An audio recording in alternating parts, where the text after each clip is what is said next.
L'armée populaire de libération du Soudan a tenté de rassurer les citoyens sur le fait qu'il n'y aura pas de guerre dans le pays. Elle a réfuté le rapport émanant des États-Unis et des Nations Unies selon lequel les soldats préparent une offensive majeure contre les civils dans les prochains jours.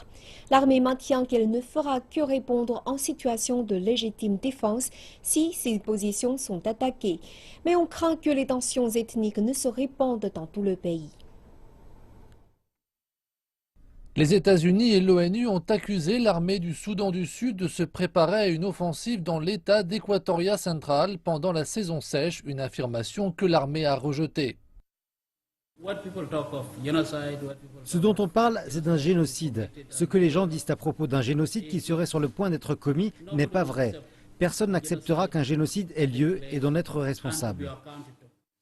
Cependant, on fait état d'affrontements ces derniers jours entre l'opposition et les forces gouvernementales.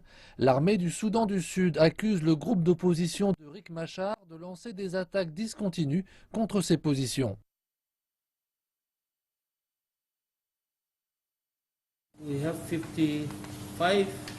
Nous en avons 55 en RDC qui ont été attaqués à l'assaut. Ils ont été combattus, une cinquantaine est allée en RDC. L'accord de paix de 2015 exige que les forces d'opposition soient cantonnées en attendant la réintégration. Mais les camps doivent encore être créés.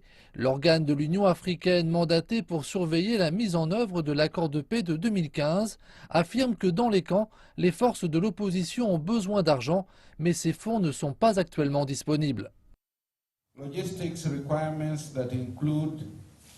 Les exigences en matière de logistique comprennent le logement, l'alimentation sur le terrain, les communications, le transport, la santé, le bien-être et la sécurité.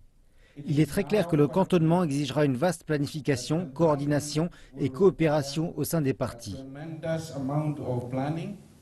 Selon l'organe de contrôle du cessez-le-feu, le manque de progrès dans la création de sites de cantonnement a rendu difficile le suivi des violations. D'ailleurs, l'ONU a averti qu'il pourrait y avoir des tensions croissantes et des violences ethniques au Soudan du Sud. Plus de 200 000 personnes se trouvent actuellement dans des abris temporaires sous la protection de l'ONU au Soudan du Sud.